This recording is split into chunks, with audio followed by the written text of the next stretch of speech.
దేవుని పరిశుద్ధ నామానికి మహిమ కలుగును గాక. మీ అందరికీ వందనాలు, దేవునికి స్తోత్రాలు.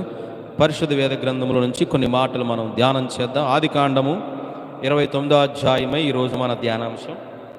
ఆదికాండము 29వ అధ్యాయము మన ధ్యానాంశంగా ధ్యానం చేద్దాం. ప్రియులారా, మరి దేవాది దేవుడైన యెహోవా యాకోబును ప్రేమించి అబ్రహామును ప్రేమించి దేవుడు ఇస్సాకునిచ్చాడు. ఇస్సాకును ప్రేమించి దేవుడు 2 కుమారులను ఇచ్చాడు. ఒక ఆయన పేరు యాకోబు, ఒక ఆయన పేరు ఏశావు. ప్రియులారా, ఈ ఏశావు యాకోబులను దేవుడు ప్రేమించి దేవుడు అనేక మంది బిడ్డలను కూడా ఇచ్చాడు. యాకోబుకే 12 మంది కుమారులను దేవుడు అనుగ్రహించాడు. ప్రియులారా, యాకోబు తన తండ్రిని మోసం చేశాడన్న సంగతి మనందరికీ తెలుసు. ఎలా మోసం చేశాడు అని అంటే, ప్రియులారా, వాళ్ళ నాన్నగారు ఆకలేస్తే, ప్రియులారా, ఏసేపేమో అతడు ఎర్రని రోమములు కలిగిన వాడు. అతడు అడవిలోనికి వెళ్ళి కూర తీసుకురావడానికి వెళితే అదును చదును చూసుకొని యాకోబు తన ప్రియులారా కలకూర వంటి ఒక దానిని చేసుకొని తన తండ్రి అయిన ఇస్సాకు దగ్గరికి వెళితే తడిమి చూస్తే, ప్రియులారా, ఏసేపు స్వరము చూస్తే యాకోబు అని తండ్రి చెప్తాడు. కానీ మోసం చేశాడు, అన్యాయం చేసి ఆశీర్వాదాన్ని అన్నిటి కూడా పొందుకున్న తర్వాత తన తల్లి అయినటువంటి ఇస్సాకు భార్య రెబకా గారు, ప్రియులారా, తనకు ఒక సహోదరుడు ఉన్నాడట. అతని పేరు ప్రియులారా లాబాను ఇంటికి వెళ్ళమని ప్రోత్సహించి పంపించింది. అతడు లాబాను ఇంటికి వెళ్ళిపోయి 14 సంవత్సరాలు ప్రియులారా పనిచేశాడు, ఊడిగం చేశాడు. ఆ పని చేసుకుని ప్రియులారా అతడు తిరిగి వస్తూ ఉన్నాడు. 7 ఎందుకు 14 సంవత్సరాలు పనిచేశాడనంటే, అతడు ప్రేమించింది 2వ కుమార్తెను, అయితే అతడికి పెళ్లి చేసింది 1వ కుమార్తెను. ప్రియులారా, అతడు 7 సంవత్సరాలు ఎదురు చూసి నిరీక్షణతో ఉన్నాడు.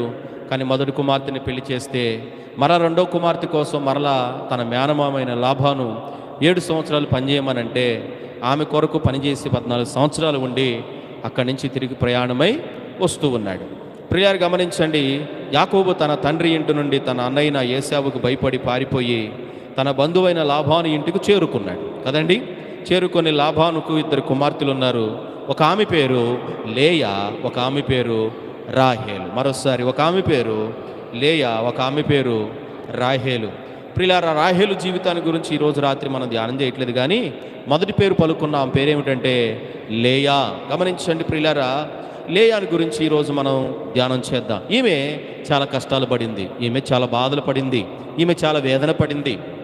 ప్రియులారా, ఆమె వేదన పడిపోవడానికి కారణం ఏమిటంటే, ఆమెకు ఒక జబ్బు ఉంది, ఆమెకు ఒక బాధ ఉంది, ఆమెకు ఒక బలహీనత ఉంది. ఈ లోకంలో ఆరోగ్యంగా ఉన్నవాడే అందరికి కనబడతాడు, అనారోగ్యంగా ఉన్నవాడు ఎవరికి కనపడడు. ప్రియులారా, ఆరోగ్యంగా ఉన్నవాడే అందరిని లెక్క చేస్తారు, అనారోగ్యంగా ఉన్నవారిని ఎవరు పట్టించుకోరు. ప్రియులారా, ఆరోగ్యంగా ఉన్నవారితో ఎవరైనా పని చేయించుకుంటారు, అనారోగ్యంగా ఉన్నవారితో అవసరాలు కూడా ఉండవు. ప్రియులారా, అవసరాలు కూడా వారితో ఏముండదు. ప్రియులారా, గమనించండి. కనుక ఈమెకు ఒక జబ్బు ఉంది. ఆ జబ్బు వలన కాస్త భర్త ప్రేమకు, అక్క ప్రేమకు, కుటుంబం ప్రేమకు దూరం అయిపోయింది. కానీ ప్రియులారా, ఆమె ఆ జబ్బుతో ఆ పరిస్థితులన్నీ చూసి ఆ ప్రేమకు దూరం అయిపోయిన ఆ నిందలు అవమానపడుతూ ప్రభు సందులో ప్రార్థన చేస్తూ ఉంటే దేవుడు రాహేలును చూడలేదంట, లేయాను మాత్రమే చూశాడంట. దేవునికి స్తోత్రం. కానీ ఇద్దరు అక్క చెల్లెళ్ళే, లేయా రాహేలు. ఈ రాహేలు లేయు ఇద్దరు ఒకే తల్లికి పుట్టిన కుమార్తెలే. కానీ దేవుడు ఎవరిని చూశాడంటే లేయానే చూశాడు. దేవుడు ఎవరిని గమనించాడు? లేయానే గమనించాడు. దేవుడు ఎవరితో మాట్లాడాడు? లేయాతోనే మాట్లాడాడు. దేవుడు ఎవరి కొరకు నిలబడ్డాడు?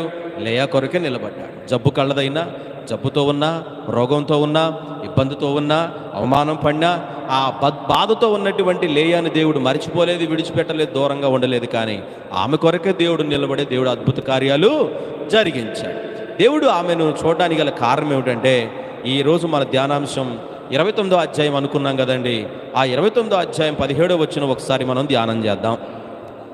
ఏ జబ్బు ఉందంట ఆమెకండి?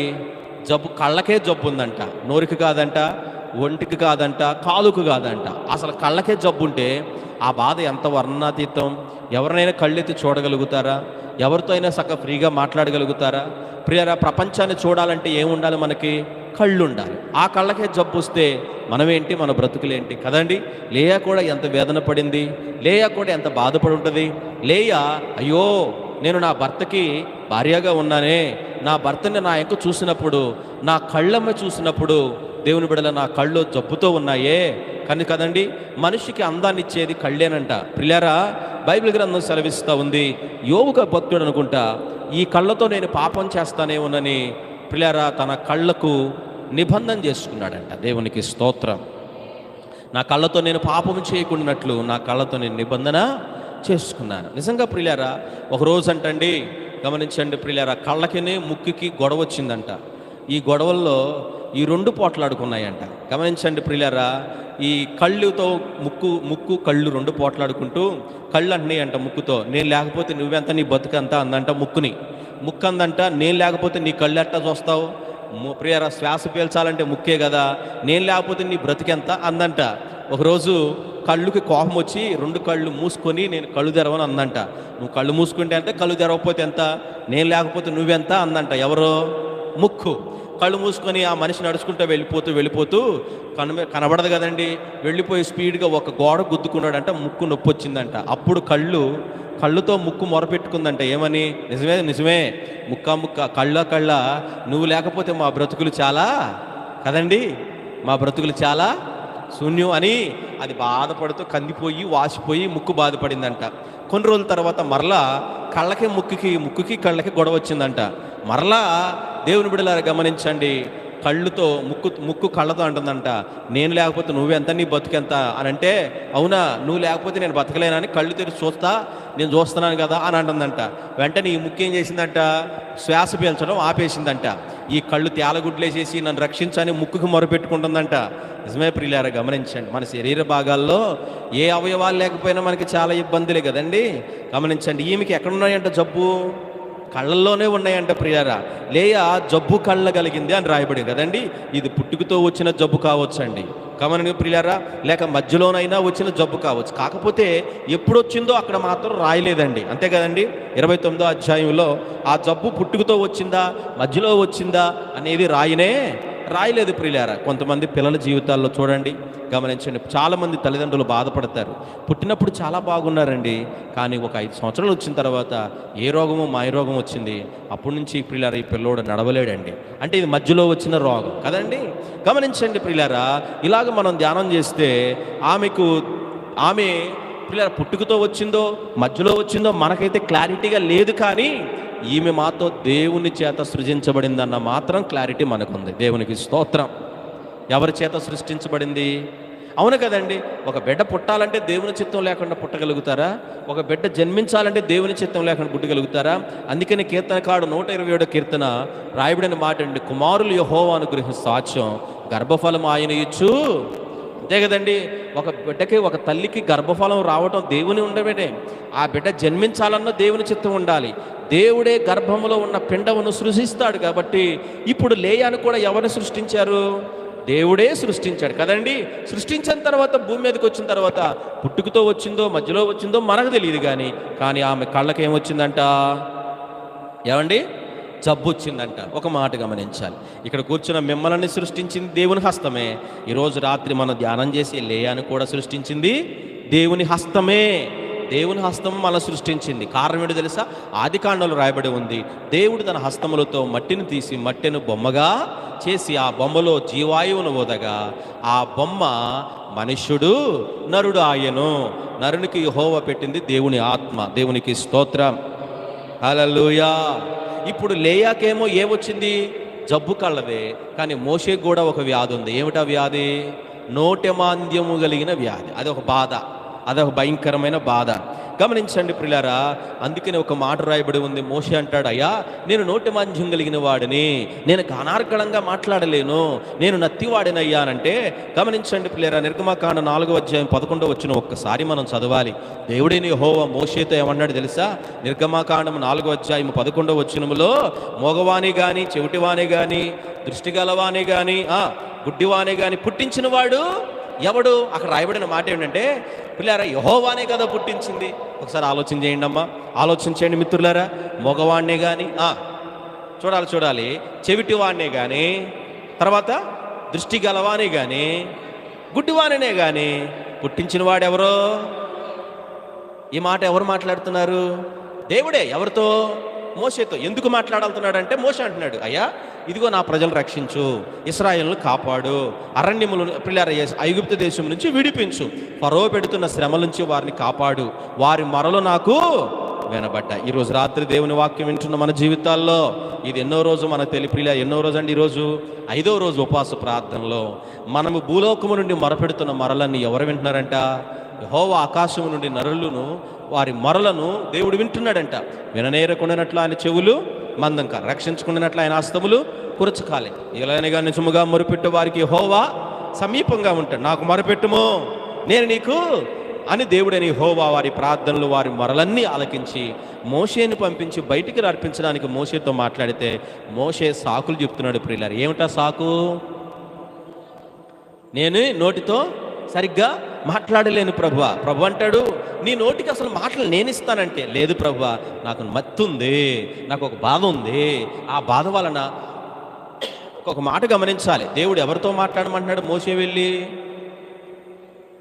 రాజుతో మాట్లాడమంటున్నాడు కదండి. మోషే వెళ్ళి ఎవరితో మాట్లాడమంటున్నాడు? రాజుతో, ఫరో రాజుతో మాట్లాడేవాడు ఎట్లా ఉండాలి? రాజులాగా టీవీగా మాట్లాడేవాడై ఉండాలి. ఇది గమనించిన మోషే ఏమంటున్నాడు? నేను నాకంత లేదు, నాకంత సీన్ లేదు రాజులాగా మాట్లాడడం. ఆయన ముందు నుంచి ఉంటా కానీ మాట అయితే కరుగు కాదు నాది, బెప్పే అన్నాడు అనుకో, నన్ను కొడతాడని మోషే దేవుని సందులో ఒప్పుకోలు చేసుకుంటే మోషే చెప్తే దేవుడు ఒప్పుకోలా. దేవుడు ఏమంటాడు తెలుసా? మగవానినే కానీ, చెవిటివానినే కానీ, తర్వాత ఏమండి గుడ్డివానినే కానీ, దృష్టి గలవానినే కానీ పుట్టించిన వాడు ఎవడో? ఇన్ని క్వశ్చన్లు వేసేసరికి దేవుడని యెహోవా సమాధానం అంటున్నాడు, యెహోవానగు నేనే. స్తోత్రం చెప్పండి గట్టిగా. ఈ మాటను బట్టి లేయా జబ్బు కండ్లు గలది కానీ దేవుని చేత సృష్టించబడింది. మోషే నత్తివాడైనా దేవుని చేతే సృష్టించబడ్డాడు. ప్రియులారా, మనము అందవికారముగా లేకపోతే శరీర రూపాలకు కొంతమంది ఉండొచ్చేమో కానీ అంత మాత్రాన మనం నిరాశపడాల్సిన అవసరం ఏమీ లేదు. కొంతమంది గొడవ మాట్లాడలేరు, కానీ మనం నిరాశపడాల్సిన అవసరం ఏమి లేదు. అనార్గళంగా మాట్లాడాల్సిన ప్రియులారా పరిస్థితి లేకపోయినా మనం నిరాశపడాల్సిన అవసరం లేదు. ఎందుకంటే నిన్ను నిర్మించిన వాడు నీ దేవునికి నువ్వు విలువైన వ్యక్తివి. దేవునికి స్తోత్రం. అందరి మాట నాతో చెప్తారా? మనం దేవునికి విలువైన వ్యక్తులు. అందరి గట్టిగా, నేను దేవునికి చాలా విలువైన వ్యక్తిని. ఎందుకని? మోగవాణ్ణి సృష్టించినవాడు, దృష్టివాణ్ణి సృష్టించినవాడు, చెవిటివాణ్ణి సృష్టించినవాడు, కుంటివాణ్ణి సృష్టించినవాడు, ఈరోజు రాత్రి మనలను సృష్టించినవాడు కూడా ఒకే హస్తము, ఒకే దేవుడు, ఆయనే నజరేయుడైన ఆయన. యెహోవానగు నేనే అంటాడు కదండి. యెహోవా ఆయన నేనే కదా అని అంటాడు. ఈరోజు రాత్రి మనకు ఒక ధైర్యం రావాలి. మనం సృష్టించిన వాడు యెషయా గ్రంథంలో మనకు భర్త అయి ఉన్నాడు అనే కదండి. మనల్ని సృష్టించిన వాడు మనకు భర్త అయి ఉన్నాడు. దేవుని స్తోత్రం చెప్పండి. ఇప్పుడు లేయా ఏం కలదే? కళ్ళకే జబ్బు. మోషేకి ఏముంది? నత్తి ఉంది. ఇది ఒక బలహీనత. దేవుడు లేయాని చూడడానికి నెంబర్ 1 ఏమిటంటే ఆమె జబ్బు కళ్ళ బలహీనత, ఆమెకు లోపంతో ఉంది. అందుకు దేవుడు ఆమెని చూశాడు. ఈరోజు మన ధ్యానాంశం ఆదికాండం 29వ అధ్యాయమే 31వ వచనం చదవండి. రెండవది కారణం ఏంటంటే ఆమె ఏం చేయబడిందంట? ద్వేషించబడింది. చాలండి, ఆమె ద్వేషించడం తెలుసుగా మీకు. ఇప్పుడు ఉదాహరణగా ఎవడైనా వచ్చారనుకుని అడుక్కునేవాడు పద్దాకా అడుక్కుంటాడు, హే అని అంట, ద్వేషిస్తా కదండి. లేదంటే ఎవడైనా ఒక లోపం కలిగినోడు మన చుట్టూ తిరుగుతున్నాడు, ఏంట్రా బాబు నా చుట్టూ తిరుగుతున్నా, ద్వేషిస్తాం. లేకపోతే మనకంటే చాలా తక్కువగా ఉన్న వారిని మనం ద్వేషిస్తాం. ఈమె కూడా ఏం చేయబడుతుందంట? ఎవరి చేత? మామూలుగా ఎవరి చేత?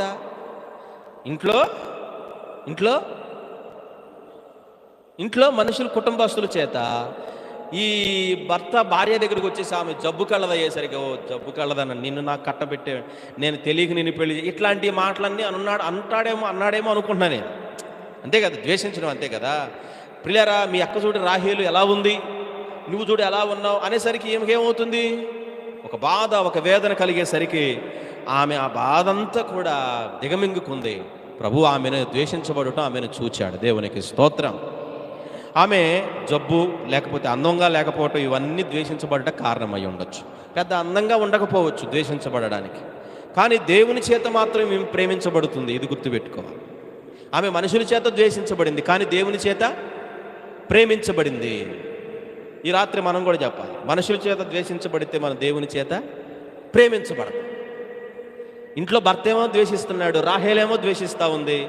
ఇంకా చుట్టుపక్కల వాళ్ళందరూ రే ఫంక్షన్కి ఎందుకు వచ్చేవా, జబ్బు కళ్ళదాన అంటా ఉంటుంటే ఆమెకి ఎంత బాధ ఉండదో, అవునా కదా?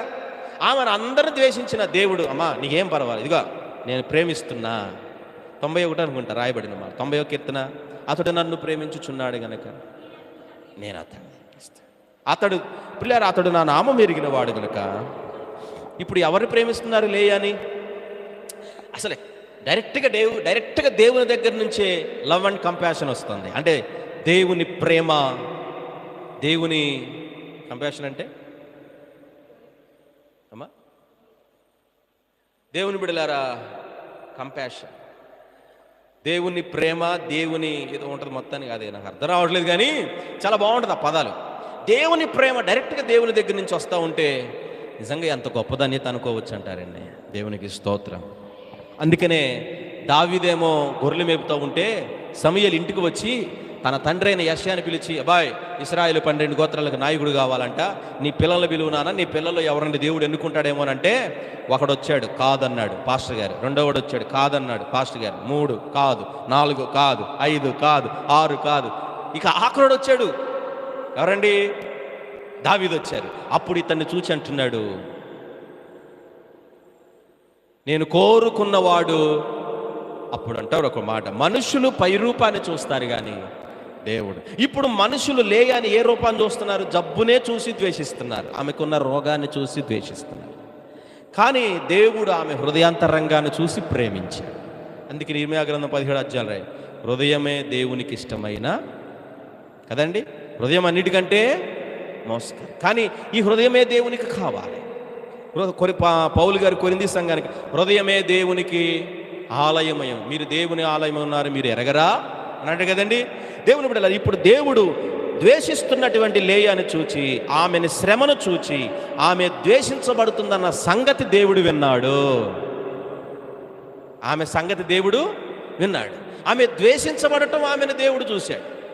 ఇప్పుడు కదండి, నలుగురు వచ్చి ఏంటమ్మా నువ్వు ఎప్పుడు ఎప్పుడు జబ్బు కాళ్ళు వేసుకుని తిరుగుతూ ఉంటావా, ఏదైనా రసమో లేకపోతే ఏదన్నా పానీయమో లేకపోతే దానికి ముందు వాడొద్దు అని ఆమెను పద్దాగా తిడుతున్నారు అనుకోండి. ఈ మాటలన్నీ ఎవరు విన్నారు? సాక్షాత్తు ఒకటి విన్నాడు.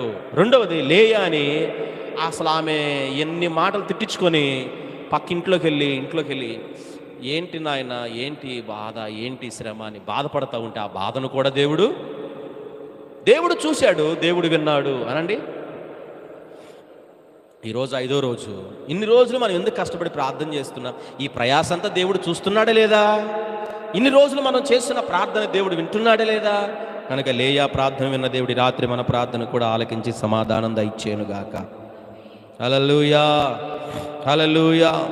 ఒకటి గుర్తుపెట్టుకోండి, మనుషులు మనల్ని ద్వేషిస్తున్నారని మనము దిగులు పడవలసిన అవసరం లేదు. లేయా పరిస్థితిని చూచాడు. ఎందుకండి లేయాని చూశాడు తెలుసా? లేయాని ఎందుకు ద్వేషించారు ప్రజలు అని అంటే ఇంకో కారణం, ఆమె జబ్బు కలది. రెండవది, పక్కనున్న రాహేలేమో పిల్లలు కంటే పిల్లలు కనేస్తుంది, ఈమె మాత్రం పిల్లలు కనకుండా అలా ఉండిపోతాం. మీకు అర్థమవుతుందండి? ఇంట్లో చెల్లేమో పిల్లలు కంటే ఈమెమో గొడ్రాలు వాలి అలా ఉండిపోతాం. ఒకటేమో జబ్బు కళ్ళు లోపం, రెండవది గర్భఫలాలు లేక బాధపడుతున్న బాధ.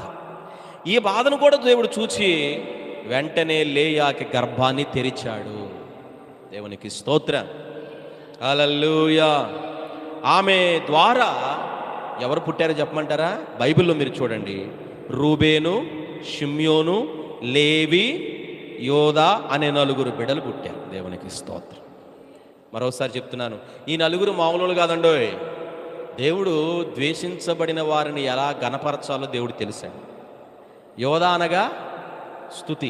అసలు యోదా గోత్రపు సింహం అన్నాడు. అంటే ఈ లేయా గోత్రం నుంచి వచ్చినటువంటి ప్రిలరా యోదా అని నా గోత్రపు సింహం అని దేవుడు ఎంచుకున్నాడు కదండి.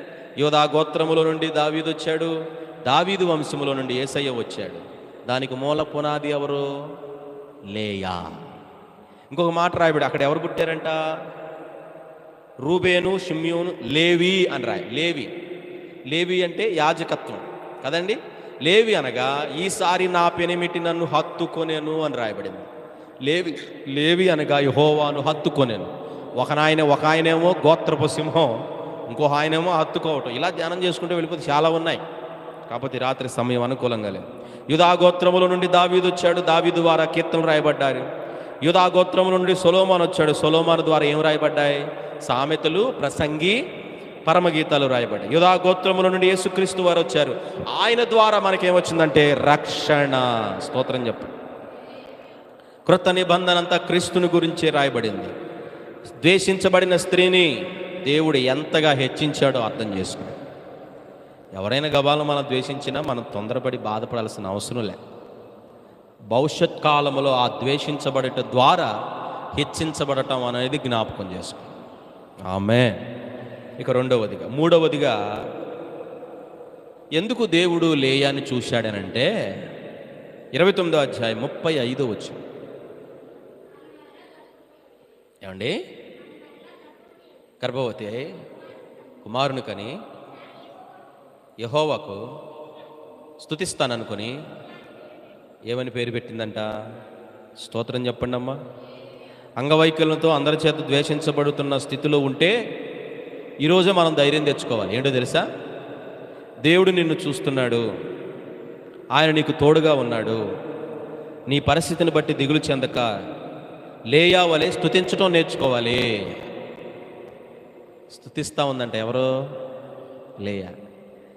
ఈసారి నాకు గర్భాన్ని దేవుడిచ్చాడు, నా కొడుకునిచ్చాడు. ఆ కొడుకు పేరు స్తుతి, యోధా అని పేరు పెట్టిందంట. లేయా జబ్బు కళ్ళది, ద్వేషించబడింది. కానీ ఆమె మాత్రం కళ్ళు జబ్బు కళ్ళదైనా, గర్భఫలం లేకపోయినా నోరు మాత్రం మౌనంగా ఉండాలి ఆమెకి. దేవానికి స్తోత్రం అని స్తోత్రం చెప్పడం మొదలుపెట్టిందంట. ఒక భక్తుడు అంటాడు, స్తుతిస్తే మన స్థితి మారిద్ది అన్నాడు.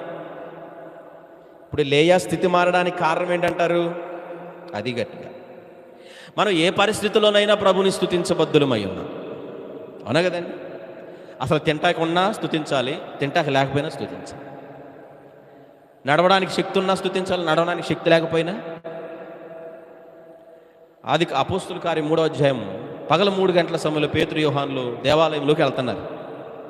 ఎక్కడికి వెళ్తున్నారంట? అక్కడ పుట్టిన మొదలుకొని ఎవరండి? గుడ్డివాడు, కుంటోడా? కుంటివాడు. Very good. కుంటివాడు అక్కడ కూర్చున్నాడు.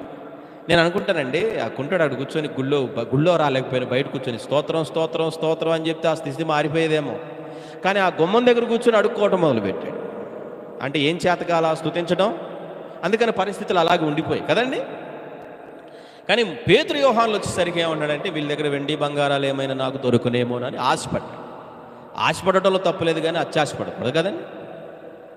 అందుకే చాలాసార్లు చెప్పి, నేను బాగుండాలి ఆశ,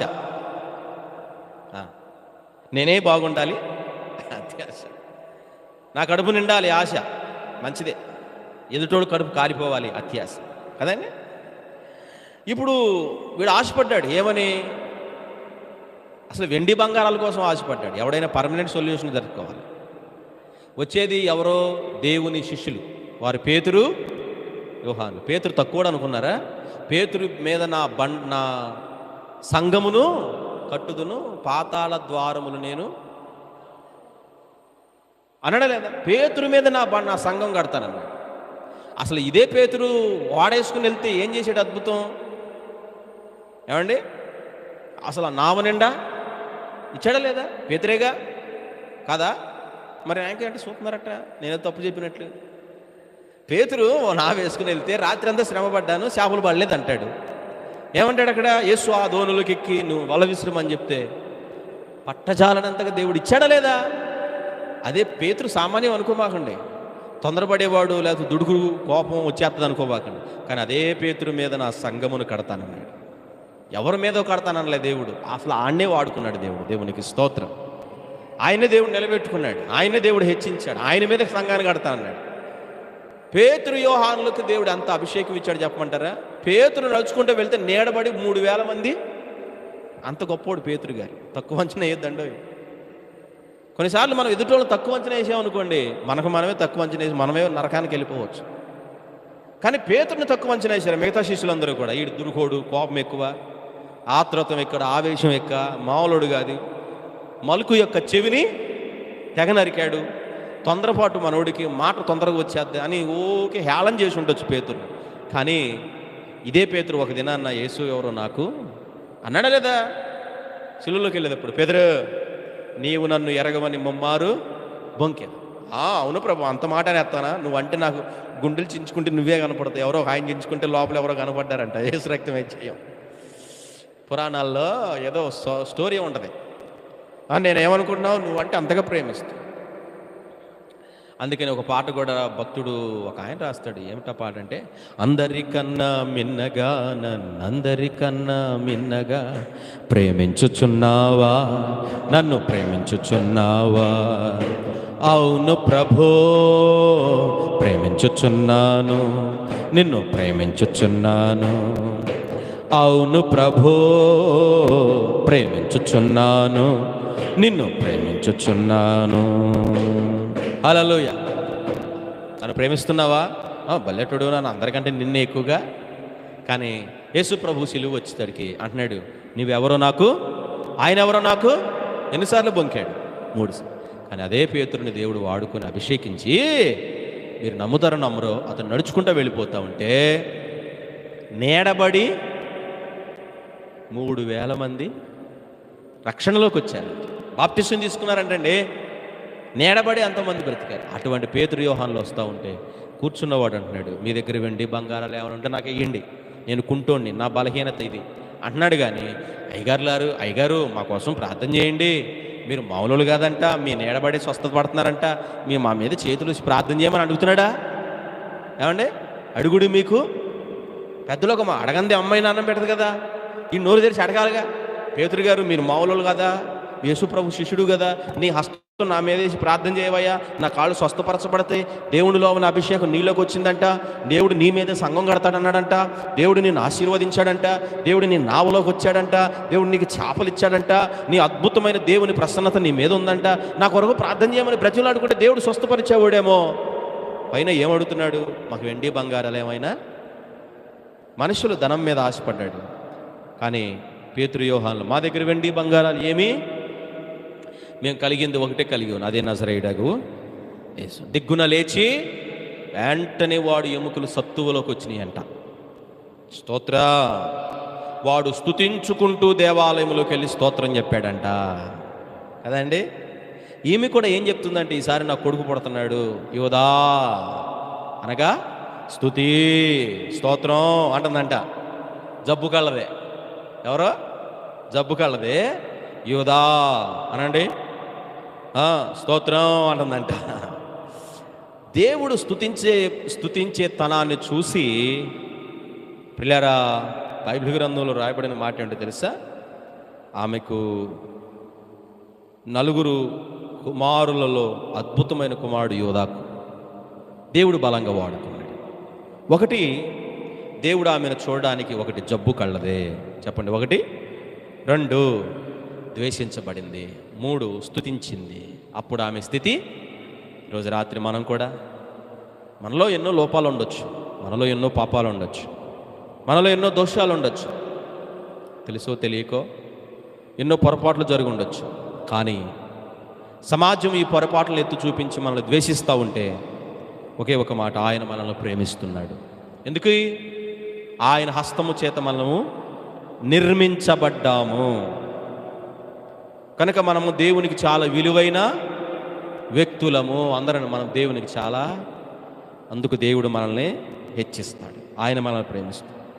2వది, మనం ఒకసారి మీతో క్లియర్గా మాట్లాడమంటారు, ఏ తల్లైనా తన కన్న బిడ్డను దూరం చేసుకుంటుందా? చేసుకోలేదుగా. ఎంత మూర్ఖుడైనా, ఎంత మూర్ఖురాలైనా, ఎంత పాపిష్టైనా, ఎంత దొంగతనం అయినా, ఎంత వ్యభిచారతనం. మీరు ఒకటి గమనించారో లేదో, పోలీస్ స్టేషన్లో దొంగలు వెళ్తే వాళ్ళ తల్లిదండ్రులు పోలీస్ స్టేషన్లో బయట కూర్చొని కొడుకు కోసం ఎదురు చూస్తారు. ఎందుకని? దొంగతనం చేసి ఆడు నా కొడుకు అంటే, వాడు ఉంటే అంత పోతే అంత, జైల్లో పెట్టుకుంటారు, కొట్టుకుంటారు, నాకెందుకని ఇంట్లో కూర్చుంటారు వీళ్ళు. ఎందుకని? కన్న ప్రేమ బంధం అది, అంతే కదండి. పగలైన రాత్రిని అక్కడే కూర్చుంటారు, వాడు బయటకు వచ్చేదాకా. ఇంటికి వచ్చిన తర్వాత తిడతారు, జాగ్రత్తగా ఉండాలని ఇటు చేసుకోమాకని అంటారు. అట్లాగే వదిలేసి ఊరుకోరు. దేవుడు కూడా అంతే. మనలను అంతకు మించి ప్రభు మనల్ని ప్రేమిస్తూ, దేవునికి స్తోత్రం. కనుక మనం దిగులు పడాలి ఈ రాత్రి, బాధపడాలి ఈ రాత్రి, వేదన చెందాలా అవసరం లేదు. ఎందుకని? దేవుని హస్తము చేత సృష్టించబడ్డామనే నమ్మకం మనలో ఉంటే చాలు. ప్రభు మనల్ని బ్లెస్ చేస్తాడు, ప్రభు మనల్ని ఆశీర్వదిస్తాడు. లేయాని చూచిన దేవుడి రాత్రి